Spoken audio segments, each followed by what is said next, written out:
আসসালামু আলাইকুম। আমি বর্ধমান জেলা কেতুগ্রাম থানা আরনা পূর্বপাড়া মসজিদের ইমাম। আমি সকল মুসলিম ভাই এবং বোনদের উদ্দেশ্যে একটা কথা, একটা বার্তা দিতে চাই যে আমরা বর্তমানে দেখছি যে কোরবানিকে ইস্যু নিয়ে একটা মানুষ বিভ্রান্তি করে আছেন। আপনারা বিভ্রান্তে না পড়ে সতর্ক এবং ধৈর্য ধরুন। আজকে রাজ্য সরকার একটা আইন লাগু করেছেন, সেটা হচ্ছে যে কোরবানিতে কোনো গরু, কোনো মহিষ বলি বা জবাহ করা যাবে না। আমার সমস্ত মুসলমান ভাইকে একটাই বার্তা দিতে চাই যে কোরবানি সেটা হচ্ছে আল্লাহর জন্য একটা ইবাদত। কোরবানির জন্য যে নির্দিষ্টভাবে আল্লাহ পাক আমাদের জন্য যে গরুই করেছেন তা নয়, তার জন্য আরো অনেক পশু রয়েছে। উট আছে, দুম্বা আছে, ভেড়া আছে, ছাগল আছে, এসবও তো আমার জন্য হালাল করা হয়েছে।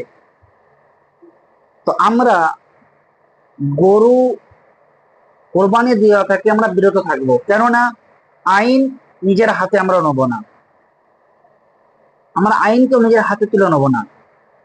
রাজ্য সরকার যে আইন পাস করেছে, আমরা আইনকে সম্মান জানাই, আইনের প্রতি আমরা শ্রদ্ধা এবং আইনকে আমরা মানি। তাই আইন আমরা অমান্য করব না। আমরা মুসলমান জাতি, আমরা ইসলাম ধর্মে জন্মগ্রহণ করেছি। ইসলাম মানে শান্তি। এই শান্তির পরিবেশ নিয়ে আমরা চলতে চাই। তো আমরা কোরবানির গরু কেউ কিনবো না আর গরু জবাই করব না। এখন একটা আপডেট খবর পাওয়া গেল, জানিয়ে রাখি, সকলে আপনারা সতর্ক হবেন যে রাজ্য সরকার মন্ত্রীদের বসে আজকে একটা বৈঠক করছেন। গোপন সূত্রে খবর যে হয়তো গরু কোরবানি দেবার জন্য আজ আমাদেরকে পারমিশন দিতে পারে।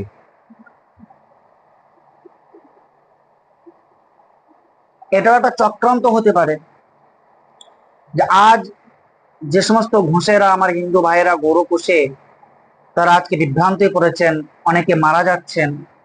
সেই কারণে আজকে একটা বৈঠক হচ্ছে।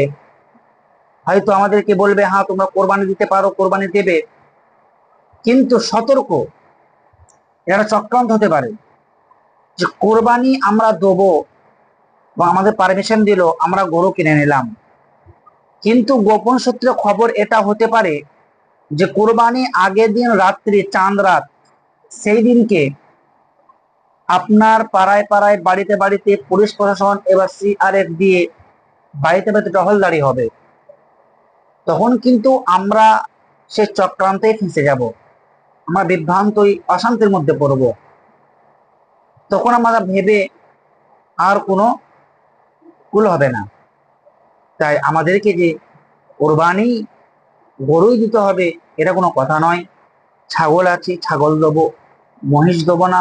উট আছে, উট বা আপনার ভেড়া, আরো ইত্যাদি পশু যারা হালাল করে সেগুলো আমরা কোরবানি দেবো, কিন্তু আমরা চক্রান্তের মধ্যে পড়বো না।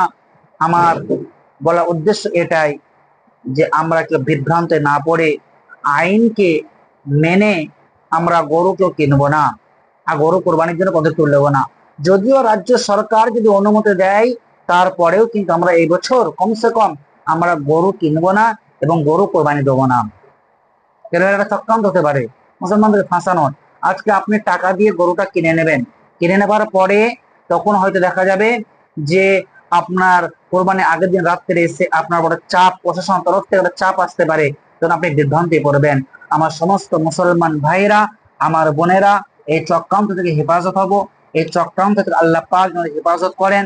আমরা সকলেই ইসলাম ধর্মে জন্মগ্রহণ করেছি, আমরা শান্তি এবং সুন্দর পরিবেশ নিয়ে আমরা কুরবানি করব, ঈদের নামাজ পড়বো, সঠিকভাবে আমরা আল্লাহ পাক আমাদের কুরবানির নির্দেশন দিয়েছেন, আমাদের সেইভাবে কুরবানি করবো ইনশাআল্লাহ।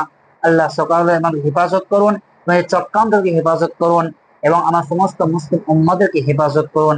আল্লাহ পাক আমাদের সকলকে যেন সঠিক রাস্তা এবং ইহদিনাস সিরাতাল মুস্তাকিম, সেই রাস্তায় তারা তৌফিক দান করেন।